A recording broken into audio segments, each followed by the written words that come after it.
है गाइस, मैं उस्मान, स्वागत है आपको हमारी यूट्यूब चैनल पर। गाइस, आप लोगों का इंतज़ार ख़त्म हुआ। एक कोल्ड वॉर का पार्ट 2 है। वर्ल्ड हिस्ट्री पर एक ऐसा वक्त भी आया था जो पूरे विश्व को वर्ल्ड वॉर 3 के चपेट में लाते लाते बचा।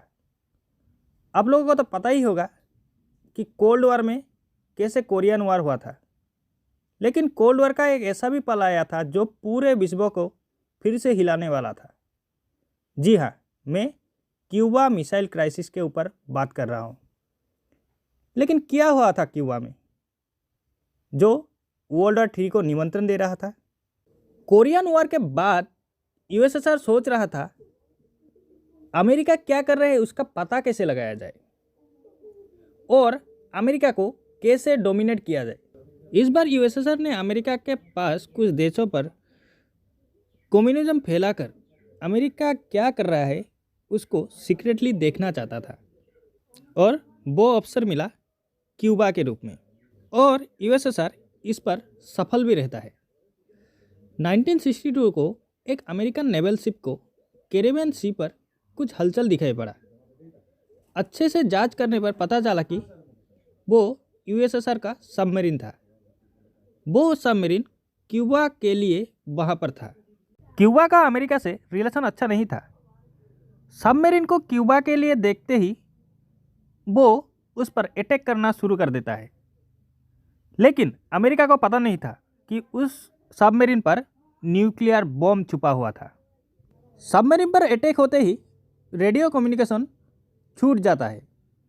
सबमरीन पर रहने वाले कमांडर को यह अथॉरिटी था कि अगर अटैकिंग सिचुएशन आए और कम्युनिकेशन लॉस्ट हो जाए तो वो कमांडर न्यूक्लियर मिसाइल का यूज कर सकते हैं।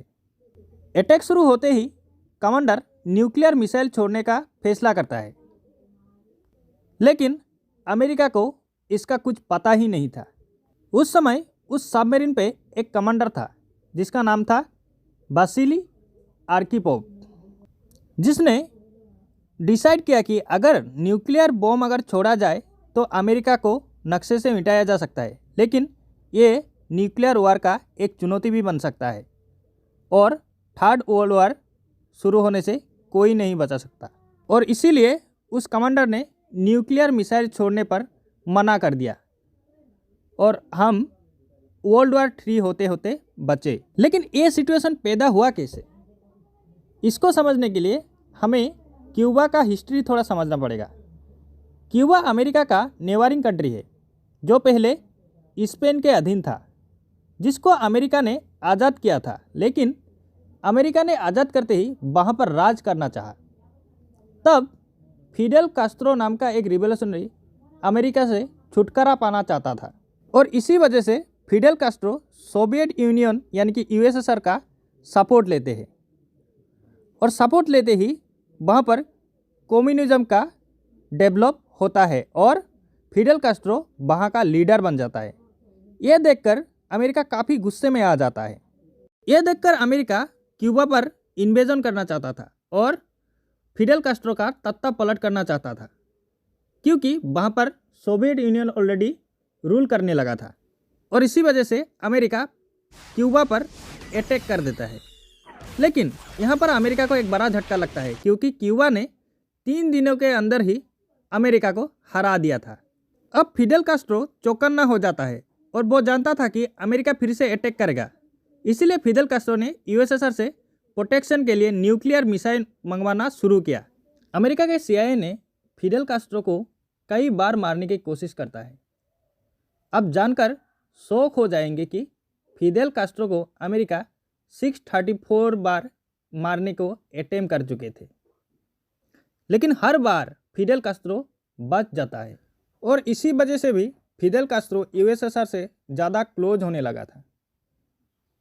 इसी वजह से यूएसएसआर क्यूबा पर न्यूक्लियर मिसाइल भेज दिया था, लेकिन ये बात अमेरिका को कानों कान खबर नहीं था।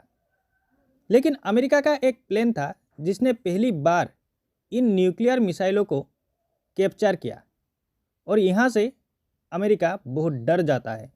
अमेरिका तब सारे दुनिया को ये बात बता देता है कि क्यूबा पर यूएसएसआर का न्यूक्लियर मिसाइल है। इसके कारण क्यूबा पर यूएसएसआर का सप्लाई भी रोक दिया जाता है। इस पर यूएसएसआर काफ़ी गुस्से में आ जाता है और अमेरिका का बात नहीं मानते हुए नेवल शिप को क्यूबा की तरफ भेज देता है। रास्ते पर ऑलरेडी यूएसए का नेवल शिप तैनात था। यह देख अमेरिका भी अपने न्यूक्लियर मिसाइल को रेडी कर लेता है। लोग जान गए थे कि कभी भी वर्ल्ड वॉर 3 छिड़ सकता है। फिडेल कास्ट्रो तब यूएसएसआर को बोलता है कि अमेरिका कभी भी अटैक कर सकता है। यूएसएसआर क्यूबा को बोलता है कि अगर कोई भी प्लेन या शिप क्यूबा के आसपास दिखाई पड़े तो वो अटैक कर दे।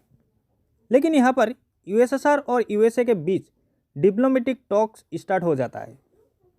यूएसएसआर कहता है कि नेवल ब्लॉक को हटा दिया जाए और अमेरिका अगर प्रॉमिस करे कि वो कभी भी क्यूबा पर अटैक नहीं करेंगे तो यूएसएसआर क्यूबा से न्यूक्लियर मिसाइल को हटा देगा और डिमांड रखता है कि अमेरिका इटली और तुर्की से भी न्यूक्लियर मिसाइल को हटा दे। ये डिप्लोमेटिक टॉक्स चल ही रहा था कि एक अमेरिका का प्लेन क्यूबा पर घुस जाता है और तुरंत क्यूबा की मिलिट्री उस प्लेन को अटैक कर देता है। अटैक करते ही वो प्लेन गिर जाता है और प्लेन में रहे पायलट का मौत हो जाता है। इस बात का पता लगते ही अमेरिका यूएसएसआर के सबमरीन जो क्यूबा में था वहाँ पर अटैक कर देता है।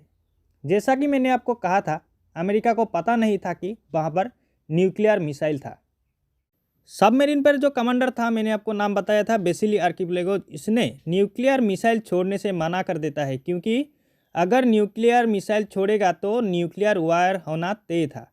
तब अमेरिका सोचता है कि यूएसएसआर के डिमांड को माना जाए, लेकिन वो ये काम सीक्रेटली करना चाहता था क्योंकि अमेरिका के लोग ऑलरेडी नाखुश हो चुके थे।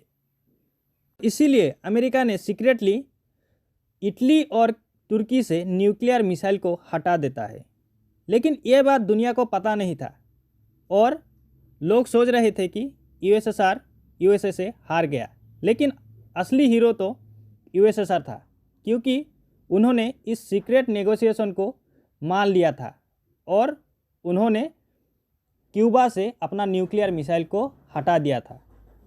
और इस तरह हम वर्ल्ड वॉर 3 के कगार में आते आते बचे थे और इसी को ही क्यूबान मिसाइल क्राइसिस कहा जाता है। तो गाइस, आज के लिए बस इतना ही। तब तक के लिए मुझे इजाज़त दे। धन्यवाद।